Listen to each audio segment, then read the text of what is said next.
What's good, everybody?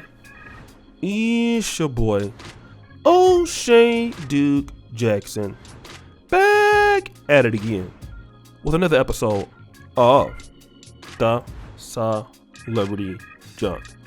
Erica Mena recently was fired from the Love and Hip Hop series for making a disparaging remark about reggae and dancehall artist Spice. She called her a blue monkey or a blue-haired monkey or a monkey, something to that effect. Now, after being fired from Love and Hip Hop, there was some people who defended her, especially from the African-American community, like a Little Scrappy. There was Stevie J.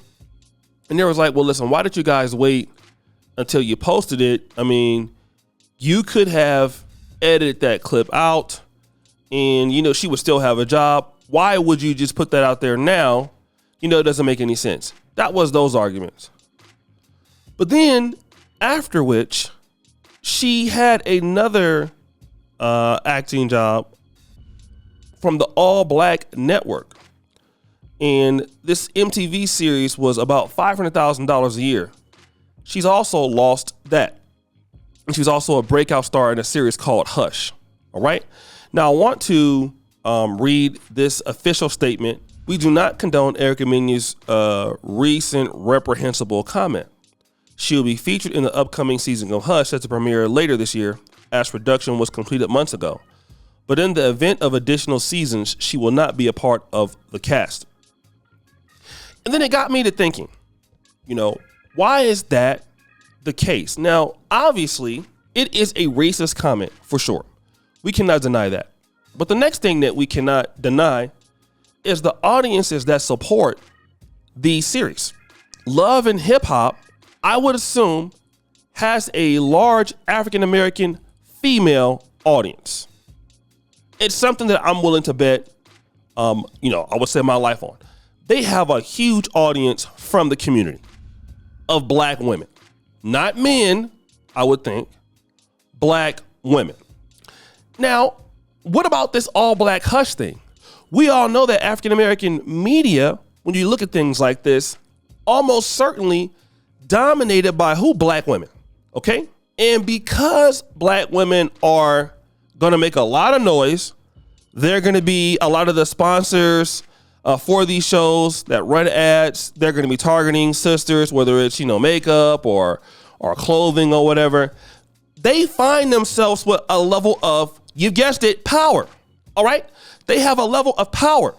So now all of these other groups that want to, let's say, for example, target black women as an audience, they can't let Erica Mena on there. It's a bad look for business. Now, here's the difference between us as black men. We don't have, and I know a lot of us, we can say we're apathetic. We're not looking to do things like that. We don't really have time to watch TV, and I get it.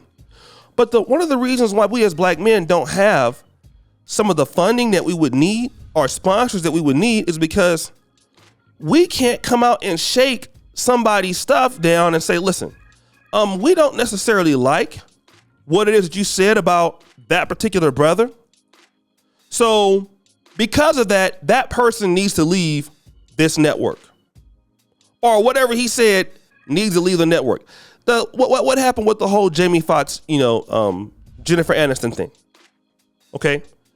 If black men had some level of authority or some level of buying power that people respect, and we do, but I mean, if it was concentrated, and I'm just giving you an example. Let's say Jennifer Aniston worked for anything that had anything that was black male oriented.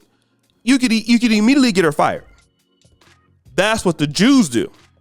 You see?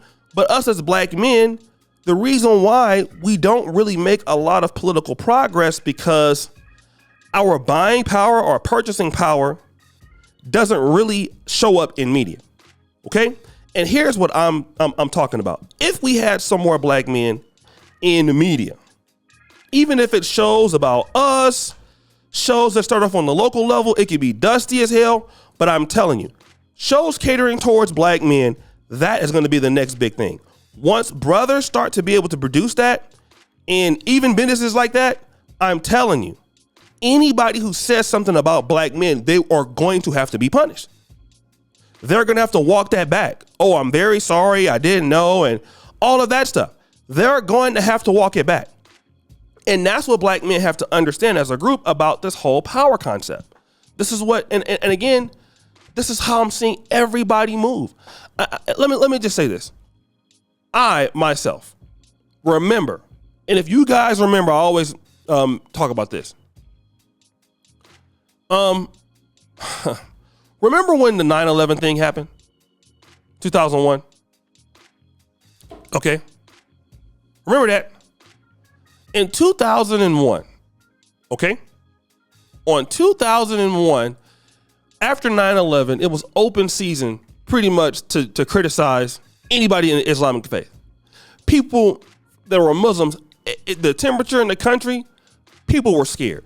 I used to hear egregious things coming from Americans of all sorts, white Americans, some black Americans.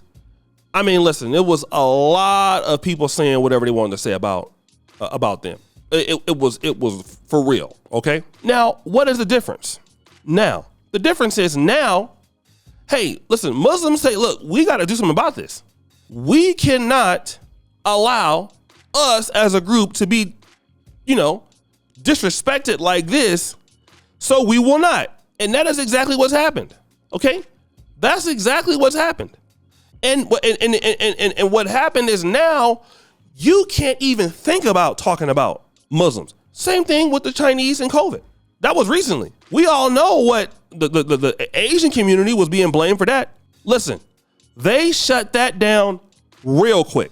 Okay, real fast. They're like, wait a minute, huh? You said what?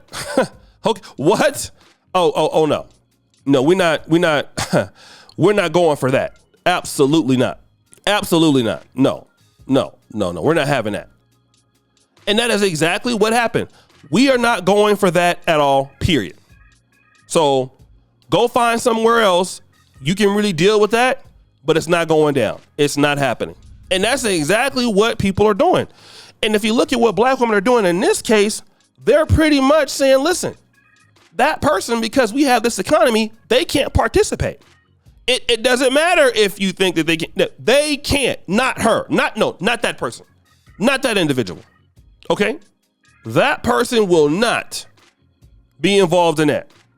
Absolutely no. Get them out of here.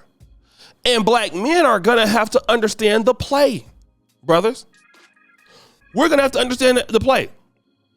When people are going to be doing, like I said, all of that, talking down on black men, okay, it's one thing to be mad about it, but you got to have that economy behind you as a group to say, okay, this person's saying things disparaging about African-American men. We don't like that, but we have our own comedy networks, our own shows, our own this, our own that.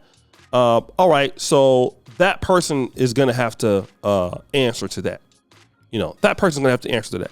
We don't like that person, what that person is saying. So that person needs to apologize or whatever else. It's the only way that you can do that. So guys, what do you think? It's your boy O'Shea Duke Jackson back at it again with another episode of The Celebrity Drunk. I really appreciate you for all you subscribe to the bell. We're out.